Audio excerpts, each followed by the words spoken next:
Sir வணக்கம். Sir வணக்கம் sir. MLA ஆன பிறகு முதல்ல சந்திக்கிறேன், வாழ்த்துக்கள். கண்டிப்பாக வணக்கம். நேற்று தலைமைச் செயலகத்தில் சட்டப்பேரவையில் சிஎம் விஜய் பேசினதும் அவருடைய ஆக்ஷனும் வந்து மிகப்பெரிய அளவுக்கு வைரல் ஆகிட்டு இருக்கு. நாங்கள்லாம் வெளியிலேருந்து தான் பார்த்தோம். நீங்கள் உங்கள் வியூவுமே டாப்பில் உட்காந்துருக்கீங்க. நீங்கள் எப்படி இருந்தது நேற்று சட்டப்பேரவை, எஸ்பெஷலாக அந்த மொமெண்ட்? இல்லை, தமிழ்நாடோட சட்டமன்றம் பாரம்பரியமிக்க சட்டமன்றம். நீங்கள் முதல் நாளே வந்து பார்த்தீங்கன்னா பாரம்பரியம் தெரியாமல், மரபு தெரியாமல் இங்கே இருக்கக்கூடிய எதிர்கட்சிக்காரங்களாம் பதறி போயிருக்காங்கல்ல. அவங்க வந்து பார்த்தீங்கன்னா பேசுங்க சிஎம், வாயத்திறங்க சிஎம்னு சொல்லிட்டு ஒரு அநாகரிகமாக ஒரு பேட்சை கொண்டு வந்து குத்திட்டு ஒரு சிஎம்மை பார்த்து அன்றைக்கி கவர்னர் பேச போகிறாரு. கவர்னரோட உரை, அதுக்கப்புறமா அந்த உரைக்கு வந்து நன்றி தெரிவிக்கும் தீர்மானம் இருக்குது. எல்லா பார்ட்டியும் பேச போகிறாங்க. நீங்கள் ஒரு நபர் கேள்வி பதில் இருக்குது. இதெல்லாம் கண்டினியூ ஆகிட்டு எதிர்கட்சி தலைவர் பேசிட்டு தான் முதலமைச்சர் பேசுவார். இதுதான் காலங்காலமாக நடந்துகிட்ருக்கு. டே ஒன்றுலேயே யார் பேசணும்னு சொல்லி தெரியாமல் வாயத்தோரங்கன்னு பேசுவது, ஒரு ஒரு ஒரு சிஎம்ஐ வந்து கொச்சைப்படுத்துவது, நையாண்டிப்படுத்துவது, நக்கல் படுத்துவது. அப்போவும் தமிழ்நாட்டோட முதலமைச்சர் மரியாதைக்குரிய அண்ணன் அவர்கள் வந்து ரொம்ப அமைதி காத்து இவங்க என்ன தான் சொல்ல வராங்க, ஏன்னா இது வந்து மக்களுக்கான மன்றம் அப்படின்னு அமைதியாக உட்காந்துருக்காரு. தொடர்ச்சியாக சிஎம் அவர்கள் பேசும்போது நீங்கள் பேசுங்க சிஎம் யார் சொன்னது? இங்கே இருக்கக்கூடிய எதிர்கட்சி தலைவர் தானே சொன்னார். பேச ஆரம்பித்தோன்னே குடுகுடுன்னு பிடி உஷா அம்மா கூட பார்த்தீங்கன்னா மெதுவாக ஓடுவாங்க. அவ்வளோ ஸ்பீடாக ஏன் ஓடுறீங்க மெதுவாக காமிச்சிட்டு?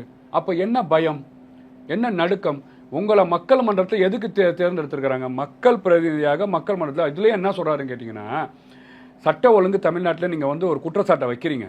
தமிழ்நாட்டில் சில விஷயத்தில் நீங்கள் குற்றச்சாட்டை வைக்கிறீங்க. நீங்கள் உட்காருங்க, நான் சட்ட ஒழுங்குக்கு சில விஷயங்கள்லாம் நான் செஞ்சுருக்கிறேன். இப்போ தனிப்படை, போலீஸு, காவல்துறை மாற்றினது. ஏன்னா கடந்த ஆட்சியில் நீங்கள் டிஜிபியை டெம்பரரியாக தான் வச்சுருந்தீங்க, போடலையே. அப்போ நீங்கள் சொல்லக்கூடிய கருத்தை உள்வாங்கி சரி செய்வோன்றார். அப்போ நீங்கள் என்ன பண்ணணும்? ஆரோக்கியமாக அவரை பேச விட்டு நீங்கள் சரி செய்யணும். அப்போது மரியாதைக்குரிய மாண்புமிகும் சபாநாயகர் அவர்களுக்கு வந்து பார்த்தீங்கன்னா முதலமைச்சர் பேசும்போதே வாய்ப்பு கொடுக்குறார். பேசுங்க, எதிர்கட்சி தலைவர் அவர்கள் பேசுங்கன்றார். இது எல்லாம் பேச இல்லை சார். ஏன்னு கேட்டிங்கன்னா, அவர் சொன்னது இன்றைக்கி வந்து பார்த்தீங்கன்னா கரப்ஷன் பண்ணவங்க, பண்ணிட்டு இருந்தவங்க, பண்ண போகிறவங்க எதுவுமே நடக்காது. இந்த அவையில் பண்ணவங்களையும் நான் வந்து நடவடிக்கை எடுப்பேன் அப்படின்னா என்ன அர்த்தம்? ஜெயிலுக்கு போகிறீங்கப்பா அப்படின்னு இப்போவே பிடிச்சிருவாங்களான்னு பயந்து ஓடுறாங்க.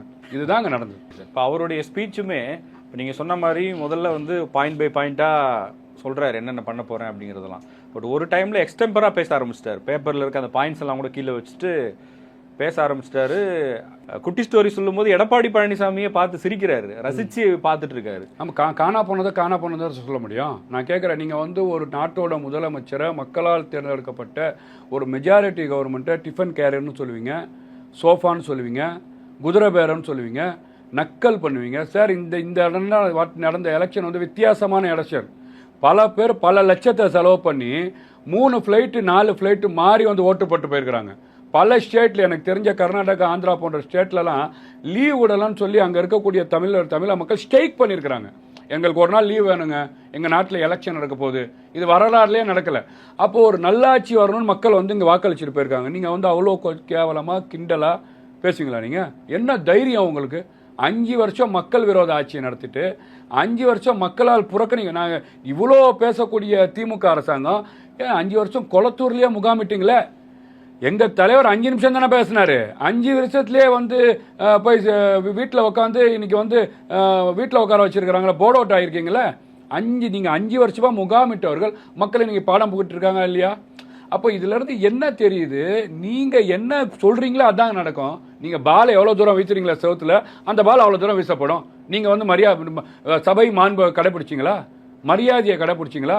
ஒரு முதலமைச்சரை பார்த்து நீங்கள் வாய் தொடங்க சிஎம்னு போட்டு வரதும், நீங்கள் கிண்டலும் கேலியும் பண்ணுவதும். அவர் ஒரு வார்த்தை தான் சொன்னார், காணா அப்பான்னாரு. ஏன்னா இதில் உனக்கு என்ன பதட்டம், உங்களுக்கு என்ன பதட்டம்?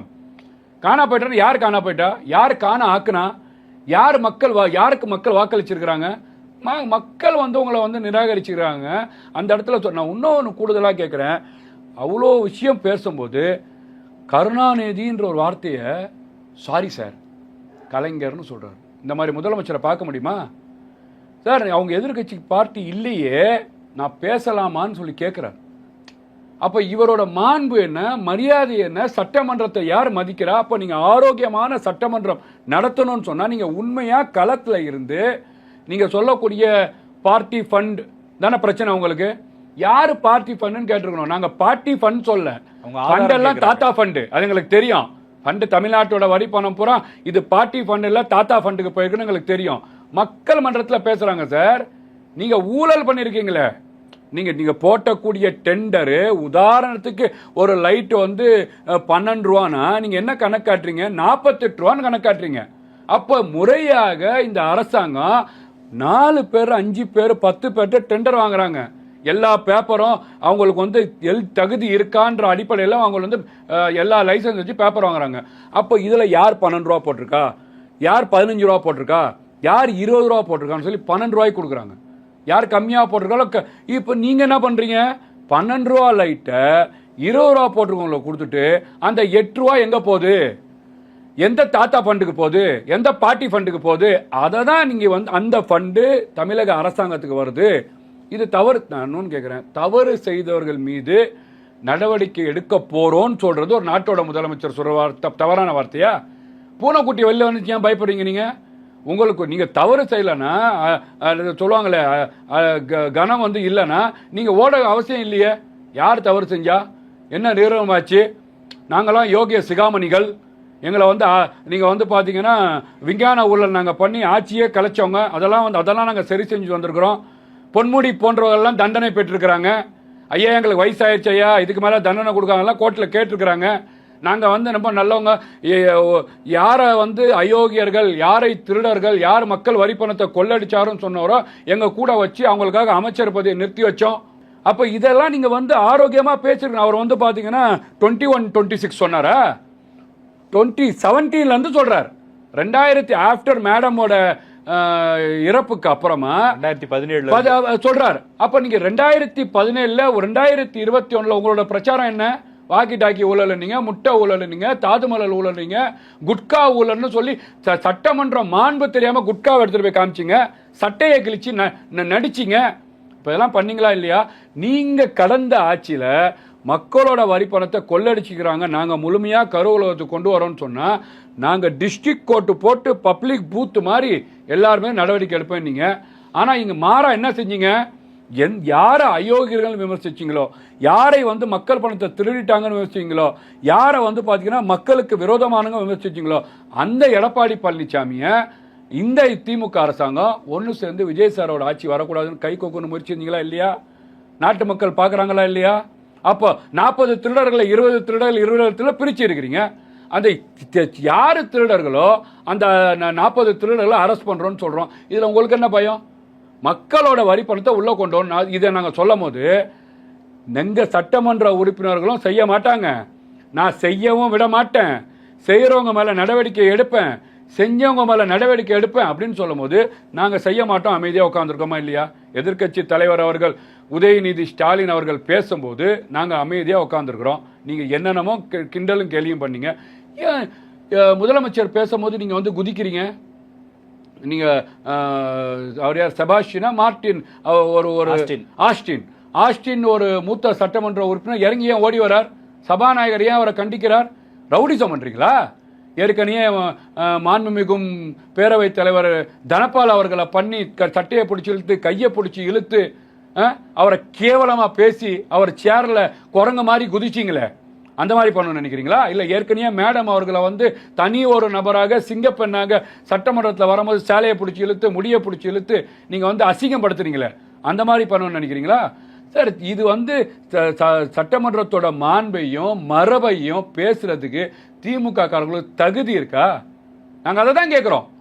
முழுக்க நீங்க சட்டமன்றத்தில் ரவுடிசம் பண்ணது வரலாறுல, நீங்க சட்டமன்றத்தை கொச்சைப்படுத்தினவர், நீங்க சட்டமன்றத்தில் நீங்க வந்து சட்டையை கழிச்சு ஓடினவங்க நீங்க.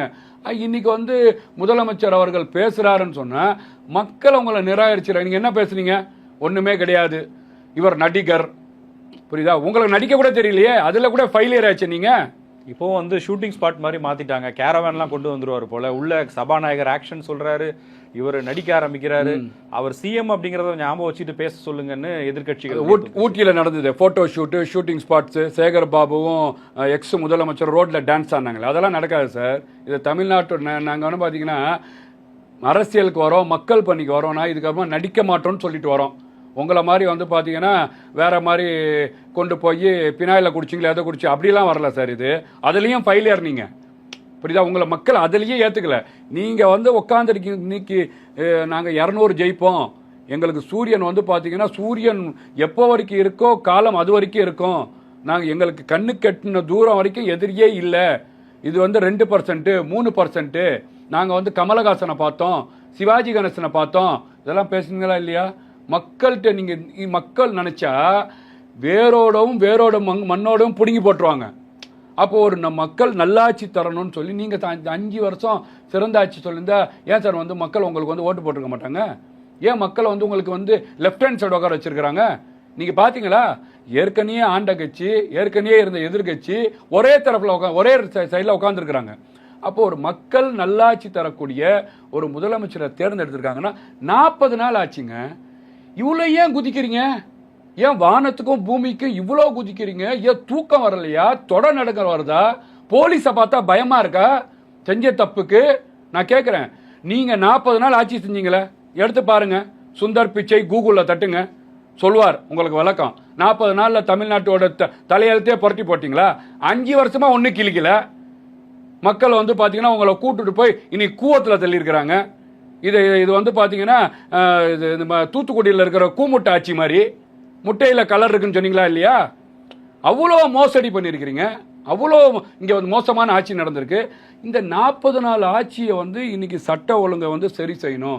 டே 1ல் ஒரு பெண்களுக்கு பாதுகாப்பான ஒரு படையை கொண்டு வராரு. போதை கலாச்சாரத்தை ஒரு வீட்டில் இருக்கக்கூடிய தாய் தகப்பன் செய்கிறாரு சார். நான் அதையும் சொல்கிறாரு, இந்த போதை கலாச்சாரம் இன்னைக்கா வந்துருச்சு, இதை வேர்லேயே யார் கட் பண்ணியிருக்கணும்? இந்த ரூட்டை யார் வந்து பார்த்தீங்கன்னா கட் பண்ணி எடுத்துருக்கணும்? நீங்கள் விட்டு வேடிக்கை பார்த்தீங்க. நீங்கள் திமுகவோட அகில அணி நிர்வாகி 2500 கோடி சார். போதையிலேயே பெரிய போதை, கஞ்சாவை தாண்டின போதை வியாபாரம் பார்த்தீங்களா இல்லையா? அப்போ நீங்கள் இது எதை சொல்ல வரீங்க? நீங்கள் எல்லாம் பண்ணிட்டு 5 வருஷம் ஆட்சியை நடத்திட்டு 40 நாளில் வந்து சரி செய்யணும்னு சொன்னால் நீங்கள் அவ்வளோ மோசமான தமிழ்நாட்டை பண்ணி வச்சுட்டு போயிருக்கிறீங்க. இந்த கஜானா என்ன சொல்றாங்கன்னா எல்லாத்துக்கும் திமுக மேலே பழி போடுவீங்களா? அப்ப நீங்க தானே சிஎம், நடவடிக்கை எடுங்கன்னு சொல்றாங்க. திமுக தானே 5 வருஷம் ஆண்டு இருக்கு, நாங்க வந்து 40 நாள் தானே ஆயிருக்கு. நடவடிக்கை எடுத்துட்டு இருக்கிறோம். சட்டமன்றம் மக்களுக்கான மன்றம். சட்டமன்றம் வந்து பாத்தீங்கன்னா மக்களுக்கான நல்ல ஒரு திட்டங்களை கொண்டு வந்து மக்களுக்கு வந்து கொண்டு கொடுத்து ஆரோக்கியமான விவாதம் நடத்துறதுக்கான மன்றம். நீங்க மேகதாது சார், மேகதாது பிரச்சனையில் ஒரு அணை கட்டக்கூடிய பிரச்சனை வருது. கர்நாடகாவில் இருக்கக்கூடிய சட்டமன்றம் ஒரே கோர்ட்டில் நிற்கிறாங்க. நீங்கள் முதல் நாள் நான் கேட்குறேன், உங்களுக்கு படிக்க தெரியுமா? உங்களுக்கு மரபு தெரியுமா? நீங்கள் படித்து தானே தீர்மானத்தில் வந்து பார்த்தீங்கன்னா ஒப்பந்தம் கொடுத்து இந்த சைடு ஆம் என்பார், அந்த சைடு இல்லை என்பார். மாண்புமிகும் சபாநாயகர் கேட்டார், எல்லாம் ஒருமித்த குரலாக ஆம் என்று சொன்னோம், தீர்மானத்தை நிறைவேற்றினீங்க. நிறைவேற்றலையா? நீங்கள் மறுநாள் மாற்றி பேசுறீங்க. அன்னைக்கு பேசுறது நல்லவா, இன்னைக்கு பேசுறது நாரவாயா? நீங்கள் அன்னைக்கெல்லாம் சொல்லியிருக்கணும். நீங்கள் தான் 75 வயசு பாப்பாவாச்சே. நீங்கள் தான் கிரவுண்டில், நாங்கள் அரசியல் வரதே வந்து எங்களால் தான் வந்துச்சு, நாங்கள் தான் தமிழ்நாட்டில் விதை போட்டோம், தமிழ்நாட்டு மக்கள் படிக்கிறாங்கன்னா நாங்கள் தான் காரணம், தமிழ்நாட்டு மக்கள் இன்னைக்கு சட்டை போகிறாங்கன்னா நாங்கள் தான் காரணம், தமிழ்நாட்டு மக்கள் ஷூ போடுறாங்கன்னா நாங்கள் தான் காரணம். நீங்கள் புகழாரம் சுட்டிக்குவீங்களே. அப்போது ஒரு மேகதாதுக்கு ஒரு தீர்மானம் வரும்போது எல்லாம் ஓகே சொல்லு. பக்கத்தில் இருக்கக்கூடிய ஸ்டேட்டில் இருக்கக்கூடிய சட்டமன்றம் நம்மளை எப்படி பார்க்கும்? அங்கெல்லாம் ஒன்றா இருக்கிறாங்க. நீங்கள் மறுநாள் வந்து மாற்றி பேசுகிறீங்க. என்ன சொல்லிட்டாங்க? அங்கே பசுமை தீர்ப்பாயத்துக்கு போயிருக்கிறோம். அங்கே போயிட்டா அணை கட்டணும்னா யார்கிட்ட என்ஓசி வாங்கணும்? இங்கே இருக்கக்கூடிய பசுமை தீர்ப்பாயத்துக்கு வாங்கணும். அப்போ அவங்க என்ஓசி கொடுக்க மாட்டாங்க. நம்ம அங்கே கோர்ட்டை கேஸ் போட்டு வச்சுக்கிறோம். அங்கே பெண்டிங்கு கொடுக்க, அப்போ கட்ட முடியாது. நம்மளோட நோக்கம் என்ன? அணை கட்டக்கூடாது. அப்போ நீங்கள் ஒரு மாதிரி தான் பண்ணிட்டு போங்க. சுப்ரீம் கோர்ட்டில் ஏற்கனவே ஜட்ஜ்மெண்ட் இருக்குன்னா நீங்கள் எவ்வளோ தண்ணி கொடுக்கலாம், எவ்வளோ விடலாம், எவ்வளோ திறந்து விடலாம், அதுக்கான ஜட்ஜ்மெண்ட் இருக்குது. அணை கட்டுற பிரச்சனை வருது. இப்போ அணையை நம்ம ஸ்டாப் தான் பண்ணோம். நீங்கள் அவங்க ஆளுங்கட்சியில் இருக்கக்கூடிய எம்எல்ஏ அவர் சொல்கிறாரு, ஏன் அந்த அணையை வந்து நம்ம பார்டரில் கட்டலாமே, இந்த ஆரிக்கு கொண்டு போக முடியுமா? கோர்ட் வந்து பார்த்தீங்கன்னா ஏன் அவங்க பார்டரில் கட்டினா என்னன்னு கேட்க மாட்டானா? அப்போ அணையை கட்டணும்னு யார் முடிவு பண்ணுறோம்? நாங்கள் எங்களோட எண்ணோட்டம் என்ன இருக்குன்னா அணையே கட்டக்கூடாது. நீங்கள் அவங்க பார்டரில் கட்டணும், இவங்க பார்டர். விவேக் காமெடி மாதிரி இருக்குது. காக்கிநாடா ஒரு பார்டரு, இங்கே இருக்கக்கூடிய சனல் நாடா ஒரு பார்டர்ன்ற மாதிரி இருக்குது. உங்களோட நோக்கம் தான் என்ன சார்?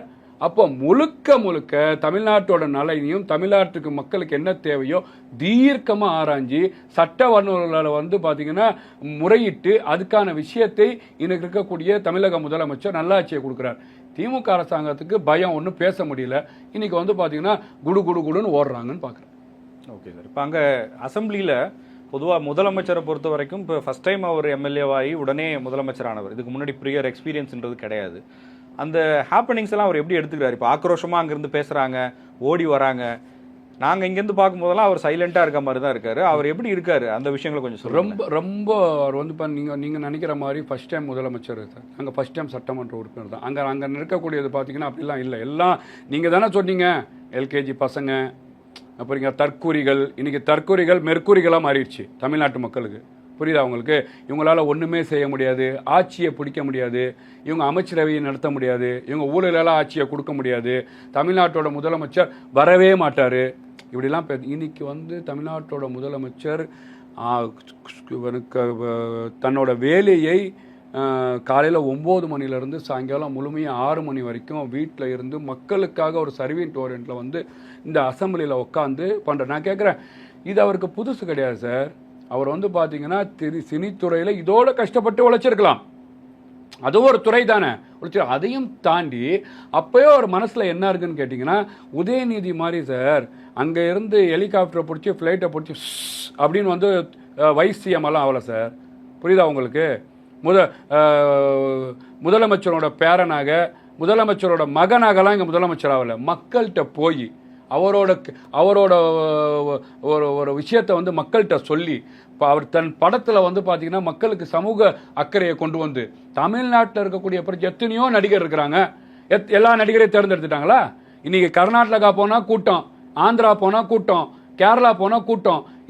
என்ன அந்த அரசியல் களத்தில் இருக்கும் போது கூட மீனவர்களுக்கு பிரச்சனையா நான் நிற்பேன், இன்னைக்கு வந்து பார்த்தீங்கன்னா ஜல்லிக்கட்டு பிரச்சனையா நான் நிற்பேன், ஈழத்தமிழ் பிரச்சனையா நான் நிற்பேன், இஸ்லாமியர்களுக்கு என்ஆர்சி சிஏ பிரச்சனையா நான் நிற்பேன், எல்லா விஷயத்துக்கும் காவேரி பிரச்சனையா நான் நிற்பேன், இன்னைக்கு அனிதாவோட மரணமா நிற்பேன், நீட்டுக்கு எதிராக நான் நிற்பேன், வக்போர்டுக்கு எதிராக நான் நிற்பேன் அப்படின்னு சொல்லி சர்வீஸ் மைண்டிலேயே அதையும் தாண்டி ரசிகர் மன்றத்தை பக்குவப்படுத்தி விஜய் மக்கள் இயக்கமாக ஆக்கி பிரச்சாரமே போகாமல் நீங்கள் உள்ளாட்சி தேர்தலில் கிரவுண்டில் போய் வேலை செய்யுங்க. இன்னைக்கு அமைச்சராக இருக்கக்கூடிய மாண்புமிகு மரியாதைக்குரிய பர்வேஸ் அவர்கள் உள்ளாட்சி தேர்தலில் மாமன்ற உறுப்பினர் சார். அவர் விஜய் அண்ணனோட முகத்தை வைத்து 100 இடத்துல ஜெயிக்கிறாங்க. அப்போ நீங்கள் நினைக்கிற மாதிரி இது புது சட்டமன்றம், புது அரசியல், புது சமூக தொண்டு அதெல்லாம் கிடையாது. அவர் ஆரம்பத்தில் இருந்தே, அவர் டே 1ல் இருந்தே மக்களுக்கு என்னாச்சும் செய்யணும், மக்களுக்கு என்ன, இதை வந்து விட்டு நோத்துட்டு அவரோட சுவாபம் அது. நீங்கள் கேட்கக்கூடிய விஷயத்த வந்து பொறுமையாக உள்வாங்கி பதில் சொல்ற ஒவ்வொரு மேடமோட ஸ்டைல் வேற மாதிரி இருக்கும், மரியாதைக்குரிய முன்னாள் முதலமைச்சர் கலைஞர் அவர்கள் ஸ்டைல் வேற மாதிரி இருக்கும், மரியாதைக்குரிய காமராஜர் அவர்கள் ஸ்டைல் வேற மாதிரி இருக்கும். இவர் பக்குவப்பட்டவர். இங்கே வயசு ஏஜில் கம்மியாக இருந்தாலும் உள்வாங்கி எப்படி பதில் சொல்லணும், என்னென்ன சொல்ல போகிறோம், என்னென்ன பேசுகிறோன்றத ரொம்ப ஆராய்ந்து பதில் சொல்லக்கூடிய ஒரு முதலமைச்சராக தமிழ்நாட்டில் கிடைச்சிருக்கார். அதனால தமிழக மக்களுக்கு என்ன செய்யணும்னு நினைச்சாரு, தமிழக மக்கள் எதுக்கு நம்பி வாக்களிச்சாங்க? நல்லாட்சி தருவார், அத்தியாவசியம். இன்னைக்கு போகிற இடத்துல சார் வீட்டில் இருக்கக்கூடிய முதியோர்ல இருந்து என் பையனுக்கு வயசு 14, எல்லாரும் அரசியல் பார்க்குறாங்க சார், அசம்பிளியை பார்க்குறாங்க, லைவாக பார்க்குறாங்க. என்ன நடந்துச்சு, பார்ட்டி ஃபண்ட்னா என்னன்னு கேட்குறாங்க. என்னோட மாமி வயசு அவங்களுக்கு வந்து 70 அபோ, பார்ட்டி ஃபண்ட்னா என்னப்பா அப்படின்னு கேட்குறாங்க. இதெல்லாம் நடந்திருக்கு, இந்த மாதிரி சென்ற முறைகேடு நடந்திருக்கு. ஒரு 30% ஃபர்ஸ்ட் ஃப்ளோரில் வச்சு முடிச்சு விட்டாங்க. இப்போ அந்த 30% எங்கே போவோம்? இல்லை நம்ம கொடுக்குற டெண்டரில் இது கம்மியாக கொடுத்தா அது வந்து கவர்மெண்ட்டுக்கு வரும். இப்போ நல்லா பண்ணுறாரு. அப்போ வந்து இது வந்து மக்களுக்கான இன்னைக்கு மக்கள் வந்து 2000 ரூபா கேட்குறாங்க, அது கேட்கல சார், கொடுக்குற 1000 ரூபா வாங்கிக்கிறாங்க. ஆனால் மக்கள் அரசியல் ஏன் வந்து இந்த தம்பியை வந்து இவ்வளோ கஷ்டப்படுத்துகிறாங்க, ஏன் இந்த குழந்தைய இவ்வளோ கஷ்டப்படுத்துகிறாங்க? நீங்கள் செய்ய செய்ய செய்ய செய்ய கரூரில் பண்ணீங்களா இல்லையா? அவர் பிரச்சாரத்துக்கு போயிருந்தா ஒழுங்காக போயிருக்கணும். 41 பேரை இன்னைக்கு வந்து மறந்து நிற்கிறாங்க. அந்த கருமா, அந்த சாபம் தான் நீங்கள் இவ்வளோ வந்து பார்த்தீங்கன்னா நஷ்டாலியாக உட்காந்து இன்னும் மோசமாக போவீங்க. அந்த குடும்பத்தோட பாவம் உங்களை உண்டாது, நான் சபிக்கிறேன். அந்த குழந்தைகள் சத்தம், தாய்மார்களோட சத்தம், அப்பா சத்தம், அக்கா சத்தம், தங்கச்சி சத்தம், இந்த சத்தம் இன்னும் வந்து பார்த்தீங்கன்னா திமுக என்ற ஒரு இயக்கமே இல்லாமல் போகுது. எப்படி வந்து எம்ஜிஆர் அவர்கள் 13 வருஷம் உங்களை தூக்கிட்டு போயிட்டு கோமா ஸ்டேஜில் வச்சாரோ, மேடம் எப்படி 2011 2011 வரைக்கும் கொண்டு போய் உங்களை ஐசியூவில் வச்சாங்களோ, இன்னைக்கு தொடர்ச்சியாக 50 வருஷம் டிஷ்யூ பேப்பர் மாதிரி துடைச்சி எறிய போகிறாங்க தமிழ்நாட்டு மக்கள். அவ்வளோ முழுக்க மக்களை நம்பி வாக்களிச்சிருக்கிறாங்க. அசம்பிளி நீங்கள் நினைக்கிற மாதிரி புதுசு இல்லை சார். ரொம்ப பக்குவப்பட்டவர், ரொம்ப தெளிவான அரசியலை நடத்தக்கூடியவர். இன்னைக்கு வந்து அவர் உட்காராருன்னு சொன்னால் எல்லாம் தெரிஞ்சு உட்காராருன்னு தான் நான் பார்க்குறேன். நீங்கள் போட்டிருக்க ஆஃபீஸரை பார்க்கலாம், இங்கே இருக்கக்கூடிய, நான் கேட்குறேன், ஒன்றுமே தெரியாதவராக இருந்தா, ஒன்றுமே புரியாதா இருந்தா, இன்னைக்கு அமைச்சர்கள்லாம் என்ன கேம் ஆடி இருக்கணும், ஒரு துறையில் என்ன நடந்திருக்கணும், இன்னைக்கு டைரக்டா என்ன நடக்குது துறையில் என்ன, ஒரு சேம்பருக்குள்ள ஒருத்தர் போயிட்டு வந்தா தகவல் வந்துடும். யார் அந்த கான்ட்ராக்ட்காரர் உள்ள வந்தது, எதுக்கு வந்தாரு, என்ன காரியத்துக்கு வந்தாரு, இதெல்லாம் அங்கே நடக்கும். திமுக காரங்கிட்ட நடக்குமா இது? அப்போ ஒன்றும் தெரியாத முதலமைச்சராக இருந்தால் இன்னைக்கு ரூபா கூட அரசாங்க காசை யாரோ அமைச்சர்கள், யாரோ இருக்கக்கூடியவர், ஏன்னா அவர் சேம்பர்ல உட்காந்துருக்கிறார், முதலமைச்சரை விட்டுட்டு வெளிநாடு கூட போக மாட்டாங்க, நம்ம பார்த்தோம். அப்போ வந்து இவ்வளோ தூரம் ஒரு ஊழல் இல்லாத கரைப்படையாத ஆட்சியை இந்த 40 நாள் தைரியமாக எங்கள் கட்சிக்காரங்க நடத்தினா அவங்க மேலே நடவடிக்கை எடுப்பாங்க சொல்கிறாருன்னா, அப்போ ஒரு பக்குவப்பட்ட முதலமைச்சராக, மக்களால் தேடிக்கொண்டு இன்னைக்கு தேர்ந்தெடுத்த முதலமைச்சராக மரியாதைக்குரிய மாண்புமிகு முதலமைச்சர் இருக்கிறான்னு பார்க்குறேன். அதே நேரத்தில் உங்களுடைய வெற்றி இருக்கு இல்லையா, மதுரை மத்திய தொகுதியில் முன்னாள் அமைச்சர் பிடிஆரோட தொகுதி அது. உங்களுக்கு அந்த தொகுதியை கொடுக்கும்போது எப்படிங்க ஜெயிப்பார் அப்படின்ற மாதிரி தான் ஒரு பேச்சு இருந்தது. ஆனால் ஒரு பெரிய ஓட்டு வித்தியாசத்தில் நீங்கள் ஜெயிச்சிங்க. அந்த தேர்தல் அனுபவமும் தேர்தல் வெற்றியும் உங்களுக்கு எப்படி இருந்துச்சு? இல்லை, நான் என்னன்னு கேட்டிங்கன்னா, மதுரை முதல் கொடுக்கும்போது நான் அரசியல் தேர்தல் களத்திலேயே வந்து நிற்கலாமா வேணாமா, அரசியல் களம் கிடையாது. நான் வந்து ஊடகத்தில் பேசுவேன், அண்ணன் விஜயமான் தமிழ்நாட்டோட முதலமைச்சருக்காக பேசுவேன். ஒரு நல்லாட்சி வரணும் தமிழ்நாட்டில், இந்த தீய திமுக ஆட்சி போகணும், அதில் ரொம்ப நான் வலுவாக இருந்தேன். அதுக்கு யார் ஒரு நல்ல தலைவராக இருப்பா, அந்த தலைவர் சிறுபான்மைங்களுக்கு பாதுகாப்புன்னு ஏமாத்துறாங்க. இன்னைக்கு அதை ஊர்ஜிகம் பண்ணுறாரு, அதை நான் சொல்லிட்டு வரேன். இன்னைக்கு வந்து பார்த்தீங்கன்னா சிறுபான்மையின் பாதுகாவலர்னு நடித்தாங்க, கொத்தடிமையாக வச்சுருந்தாங்க, எங்களை வாக்கு வங்கியாகவே வச்சுருந்தாங்க. எது கேட்டாலும் பாய் நான் உங்களுக்கு கொடுத்தோம். காஷ்மீர் குலா போட்டவர் முன்னாடி உட்காரலாம் துரைமுருகன்லாம் பேசினார். உங்களுக்கு எதுக்கு 2 சீட்டு, உங்களுக்கு எதுக்கு 1 சீட்டு, இதெல்லாம் அறிவாலயத்தில் நடந்தது, இதெல்லாம் அறிவாலயத்தில் நடத்தப்பட்டது. எங்கள் இஸ்லாமிய தலைவர்கள் சொல்லி வருத்தப்பட்டாங்க. ஆனால் இன்னைக்கு உண்மையாகவே நீங்கள் இங்கே வந்து விடுதலை செய்கிறேன்னு சொல்கிறதும், சுப்ரீம் கோர்ட்டில் போய் இவங்க வெளியில் வந்த ஆபத்துன்னு சொல்கிறதும், நாங்கள் வந்து இடஒதுக்கீடை உயர்த்தி கொடுப்பேன்னு சொல்கிறதும், ஆட்சி முடிவு வரைக்கும் கொடுக்காததும், நாங்கள் மோடியை எதிர்க்கிறோம்னு சொல்கிறதும், உங்களுக்கு தேவையான மோடி கையை போய் குலுக்கிறதும், உங்களோட கலைஞர் அவர்கள், மரியாதைக்குரிய முன்னாள் முதலமைச்சர் கலைஞர் அவர்கள் நாணயத்தை வெளியிடுறதுக்கு ஆர்எஸ்எஸ்லேயே பொலந்து வர கூட்டு வரதும் எங்களுக்கு எவ்வளோ வேதனையை உண்டாக்கியிருக்கோம் இந்த சைடு வந்து. ஆனால் இன்னைக்கு இஸ்லாமியர்கள் வேலை வாய்ப்பில் முன்னேற வேண்டும், கல்வியில் முன்னேற வேண்டும், இஸ்லாமியர்களுக்கு ஒரு அங்கீகாரம் கொடுக்க வேண்டும் சொல்லிட்டு இந்தியன் யூனியன் முஸ்லீம்களுக்கு அமைச்சரவையில் இடம் கொடுத்து அழகு பார்த்து ஒட்டுமொத்த இஸ்லாமியர்களின் மனசாட்சியாக நாடி துடிப்பாக இன்னைக்கு வந்திருக்காருன்னு சொன்னால் தமிழ்நாட்டோட முதலமைச்சர் அண்ணா அவர்களால் தான் முடியும். அது மாறிடுச்சு. நீங்கள் கேட்டக்கூடிய கேள்வி பார்த்தீங்கன்னா, களத்தில் வந்து நான் வந்து இதில் நிற்கிறோமா, அரசியலுக்கெல்லாம் நம்ம ஒரு நல்ல முதலமைச்சர் வேணும் அப்படின்னு நினைக்கும் போது, நீங்கள் ஒரு 15 தொகுதி இங்கே நில்லுங்களேன், அங்கே நில்லுங்க, தேப்பாக்கம் திருவல்லிக்கேன்னு இல்லை வேணான்னு. அப்புறம் கேஎம் ஷரீஃப் கூட்டு போகிறோம், நம்ம ஆரூன் ரஷீத் அண்ணன் வராங்க, கேஎம் ஷரீஃப் அண்ணன் வராங்க, அவங்களும் புதுக்கோட்டை ஒதுக்கப்படுது, மயிலாடுதுறை ஒதுக்கப்படுது. அப்போ நீங்கள் இல்லை நில்லுங்க அப்படின்னு சொல்லும் போது, சரி நிற்கணும்னு சொல்கிறாங்க, நம்ம நின்றுடுவோம்னு சொல்லிட்டு மதுரை மத்தியை வந்து எடுத்து கொடுக்குறாங்க, நம்ம நிற்கிறோம். அப்புறம் திருப்பி மாற்றப்படுது, நம்ம நேரு எதிர்த்து நிப்பாட்டலாம் அப்படியே. அதுக்கு நான் சொல்கிறேன், சார் இருக்கிற வரைக்கும், விஜய் அண்ணன் இருக்கிற வரைக்கும், இன்றைக்கி நான் தமிழ்நாட்டோட முதலமைச்சர் ஆகிட்டார்.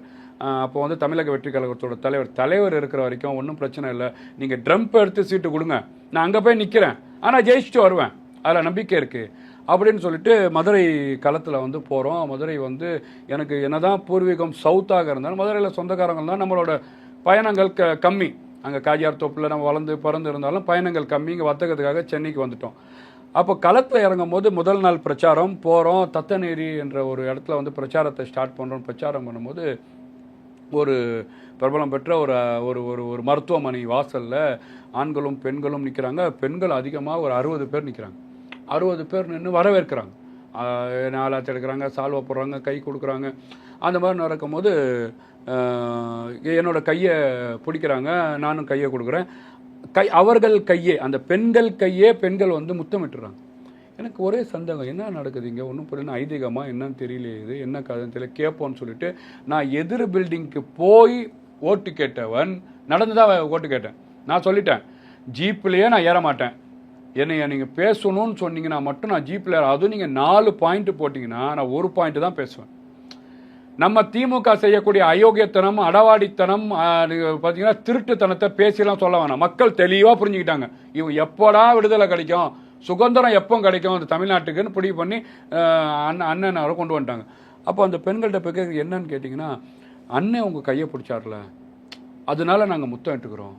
நான் முடிவு பண்ணேன், ஐயோ இங்கே ஜாதி அடிபட்டு போச்சு, மதம் அடிபட்டு போச்சு, பணம் அடிபட்டு போச்சு, தமிழ்நாட்டில் ஒரு பெரிய மிராக்கல் நடக்க போது. கண்டிப்பாக ஒழுங்காக எங்களை பிரச்சாரம் பண்ண விட்டுருந்தா, விஜய் அண்ணன் மட்டும் 234 தொகுதியிலையும் பிரச்சாரம் பண்ணால் இன்னைக்கு சட்டமன்றத்தில் எதிர்கட்சியே இருந்திருக்க மாட்டாங்க.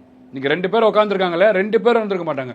அப்போ எனக்கு பெரிய கன்ஃபார்ம் ஆச்சு, இல்லை என்னதான் பிடிஆர் பாரம்பரியம் சொன்னாலும், என்னதான் இங்கே இருக்கக்கூடிய சுந்தர்சியை இறக்குமதி பண்ணி விட்டாலும், அன்னைக்கு வந்து தமிழக வெற்றிக்கழக தலைவராக இருந்த, இன்னைக்கு தமிழ்நாட்டோட முதலமைச்சராக இருந்த மரியாதைக்குரிய அண்ணன் விஜய் அவர்கள் சொன்ன மாதிரி, திருப்பரங்குன்றம் விஜய், மதுரை மத்தி விஜய்ன்னு சொன்னார் பாருங்க, அந்த விஜய மக்கள் நம்ம பார்த்துட்டாங்க. நானும் ஓட்டு கேட்கும்போது நீங்கள் வந்து பார்த்தீங்கன்னா தமிழக வெற்றி கழகம் தலைவர் விஜய் அவர்கள் ஓட்டு போடுங்க. தமிழக வெற்றி, என் பேரையே சொல்லலை, என் பேரே தெரியாது, இதில் வர என் பேர் மதார் பதுருதீன் பேர், புரியுதா உங்களுக்கு? வாயிலே நிறைய பேர் சொல்ல, நீங்கள் சொல்லுங்க பார்க்கலாம், மதார் பதுருதீன் சொல்லுங்க பார்க்கலாம், வராது. இது யதார்த்தம். மதார் பதுருதீன் பேர் என்ற முஸ்தபா என்ற பேர் ஊடகத்தில் முஸ்தபான்னு போடுவாங்க. பேரே தெரியாமல், ஒரு வேட்பாளரே தெரியாமல், ஒரு நல்லாட்சி வரணும், இந்த திமுக ஆட்சியிலிருந்து விடுதலை பெறணும், இந்த திமுக ஆட்சியை, இந்த திருட்டு ஆட்சியை, இந்த அயோக்கிய ஆட்சியை, இந்த மக்கள் விரோத ஆட்சியை தொடச்சி எறியணும். அப்போ ஒரு நல்ல தலைவர் தேவை. அந்த தலைவராக வந்து அங்கே பார்த்தாங்க, எனக்கு நம்பிக்கை வந்துருச்சு. இங்கே பிடிஆர் இல்லை, இங்கே எந்த டிடிஆராக வந்தாலும் சரி, இங்கே ஓடிஆராக வந்தாலும் சரி, இங்கே வந்து கண்டிப்பாக நம்ம தான் ஜெயிக்க போகிறோம். இங்கே நான் வந்து தமிழக வெற்றி கழகம் ஆட்சி தான் வரப்போகுதுன்னு நம்பி நான் வந்து களத்தில் இறங்கி பிரச்சாரம் பண்ணேன். அந்த பிரச்சாரத்துக்கு மக்கள் கொடுத்த வரவேற்பு, மதுரை மக்கள் ஏற்கனவே பாசமான மக்கள், மதுரை யதார்த்தமானவங்க சார். நீங்கள் வந்து ஜாதியை பார்க்க மாட்டாங்க, மதத்தை பார்க்க மாட்டாங்க, நிறத்தை பார்க்க மாட்டாங்க, கூடுதலாக மொழியையும் பார்க்க மாட்டாங்க. அவங்க நீங்கள் மதுரையில் வந்து பாருங்கள், தொழிலாளர்கள் நிறையா இருக்கிறாங்க, அதையும் பார்க்க மாட்டாங்க. வரவங்களை வரவணைத்து அரவணைத்து அன்பா, வாங்க மாமான்வாங்க, வாங்க அண்ணேம்பாங்க, வாங்க சியாம்பாங்க. இதுக்கு என்னங்க விளக்கம் நான் உங்கள்கிட்ட கேட்பேன்.